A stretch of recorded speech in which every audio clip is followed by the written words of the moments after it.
Welcome to the forest. I'm here in my garden where I'm digging up beautiful purple sunchokes, otherwise known as Jerusalem apples. Here's a small one. Bounced right out. If you're not familiar with them, they are a tuber that grows from a very, very tall sunflower of sorts. It's a small sunflower, but it's exactly like a sunflower. And you're not after the seeds, you're after the tuber that it produces in the ground. And it's almost like a potato. It's like a cross between an artichoke and a potato. I guess that's why they call it a sunchoke. But it's kind of sweet. And you can actually eat them straight out of the ground. You don't have to cook them. They're great cooked also. You don't need to cook them for long. But they are white. The native ones are white. They seem to have hit a rock in the garden here, a fairly big one. So we're not going to dig too deep for that one. So anyways, the native ones are white. But here in the West Garden, over there in the West Garden, I was trying to grow them, the native ones, and the deer kept ravaging them and eating the tops off of them. And they could never get big and tall. And it has to do that to be able to produce the tuber. And so I thought I would try planting some here in this sheltered garden. Here's a white one.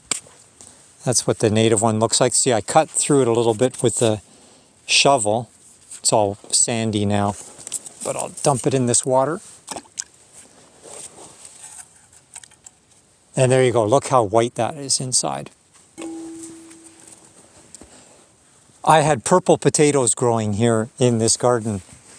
And so I planted them here along this edge, where it's east-west, so that it would get the sun all day on the sunflowers. And that fall, that first year that I planted them here, I couldn't believe my eyes when I harvested them and I found that they were purple. The actual sunchokes were purple. And not only was the color a little different, but so was the flavor of the tubers. It's a little sweeter. Not that the white ones are bad, but the purple ones are even better. So that was pretty exciting.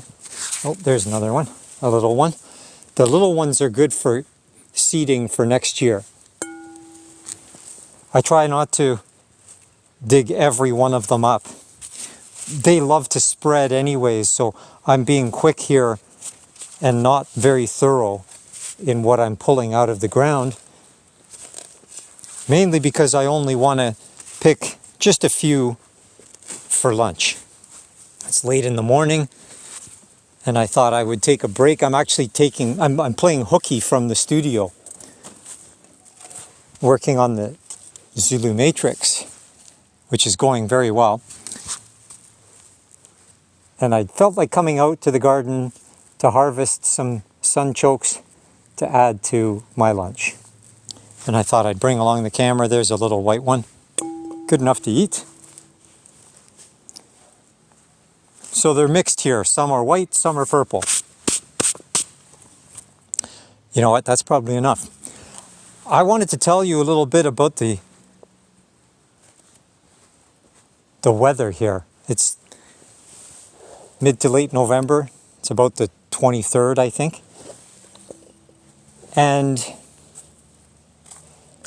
we had a surprise freak snowstorm the other day. And it was pretty severe. And so, unfortunately, as a result of that, the last of the pawpaw trees that was still in green leaf is no longer in leaf. It lost all of its leaves now. But it was still going strong long after all the other ones were completely bare. But it was kind of beautiful to see those green leaves covered in ice and snow. So I thought I would show you. I brought the camera out the other day and I filmed it. But winter is coming, which means it's really time for me to be in the studio. But I came out here to pick some of these beautiful Jerusalem apples and show you these wonderful purple ones. So on that note, I think I'm going to go in and have a little bit of lunch and get back to work on ZULU Matrix.